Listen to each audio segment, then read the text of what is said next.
Saya menyebutnya sebagai sang penjaga warisan Nusantara, Jawara. Pada episode pertama ini, saya bertemu dan berbincang hangat dengan dua orang tokoh di Malang Selatan, perbatasan dengan Blitar, tepatnya di desa Druju. Beliau adalah Hyang Tekad, Romo Mangku yang memimpin komunitas Hindu di desa Druju, dan didampingi oleh Ida Diksita yang kami hormati sebagai Romo Beni.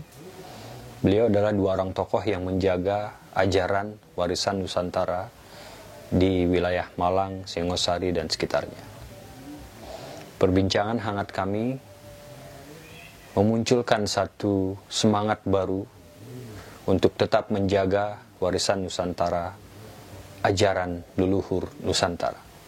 Diskusi kami menemukan beberapa jawaban dari pertanyaan-pertanyaan yang muncul, seperti seberapa banyak masyarakat yang masih melestarikan ajaran leluhur ini.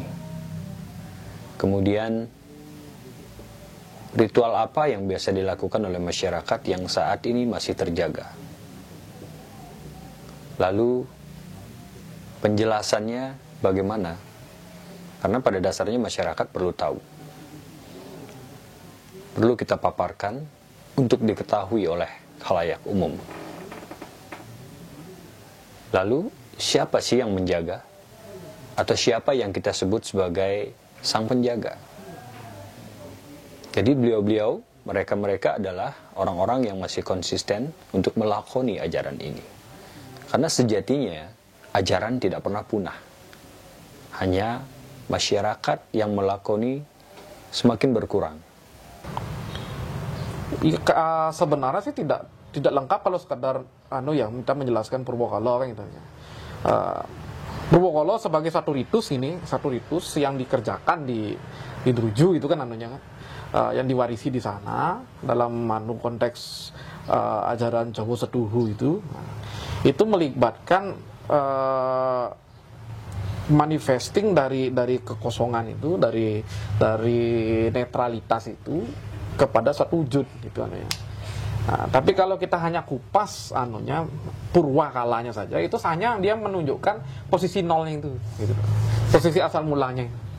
Nah, sedangkan di dalam ritus ini itu membuat titik nol, kemudian mencipta gitu. Nah, yang menjadi disebut penjaga ajaran gitu, yang menjaga keberlangsungan ajaran ini adalah mereka yang berkomitmen gitu gini. Ya. Itu saja gini. Kenapa ajaran ini bisa mundur ataupun bisa seperti berkurang dan punah itu misalnya kan?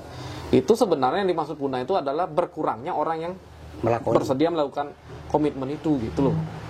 Itu. Kalau hilang dia tidak. Jadi ajaran itu mungkin akan tetap diyakini dan dilakoni, artinya karena itu alami kan gitu Dia alamiah. Tidak mungkin orang tidak lepas dari sesuatu yang alamiah kan gitu. Hanya saja untuk membentuk suatu kesadaran tercerahkan untuk adanya ajaran seperti itu gitu adalah membutuhkan komitmen untuk melaksanakan menjauhi 5 larangan itu dan juga melaksanakan 4 kewajiban gitu. Kebanyakan yang melebeli justru orang luar itu. Iya. Seperti dulu dibilang penganut Jawa Dipo ya. Habis itu selanjutnya Buddha Jawi dibilang. Apalagi itu. Cuman dulu kan disebutkan Jawa Lugu. Tapi Jawa sekarang Lugu. Kan namanya sekarang kan bukan Jawa Lugu, sekarang namanya Jawa Satu. Untuk melakoni sedulur papat ini ya, sebenarnya untuk membentuk badan kita ini, ibaratnya wadah ini kan gitu Pak ya. Membentuk badan wadah ini supaya bisa kemasukan daya wahyu ini kan sebenarnya kan dibentuk dulu badan wadah ini. Intinya seperti itu kan. Jadi menyiapkan diri itu sebagai wadah yang tepat untuk untuk menerima ketuhanan sebenarnya. Karena kan unsur ketuhanan itu kan memang sebenarnya inheren kan. Artinya kita kan tidak dibuat atau diberikan oleh seseorang gitu, atau sesuatu yang bersifat dari luar gitu. Tetapi untuk bisa mengekspresikan ketuhanan itu secara lebih sempurna, itu juga membutuhkan wadah yang sempurna. Jadi ngelakoni ajaran ini gitu, itu maksudnya sebenarnya untuk menyiapkan diri itu menjadi wadah yang kondusif untuk bisa mengekspresikan secara penuh unsur ketuhanan yang ada dalam diri itu gitu.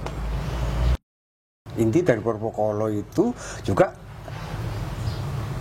ini ngomong di Jawa loh, semua orang banyak Purwokala di Jawa itu banyak, tapi untuk membentuk barang nggak ada jadi ada, ini kan orang-orang tertentu yang bisa. Nah ini maka wadah itu sebelum dibentuk,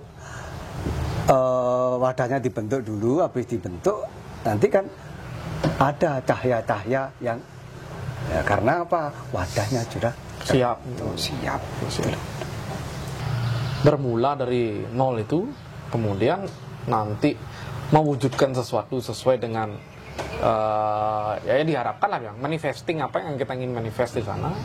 Kemudian memahami nanti kembalinya itu juga ke nol itu.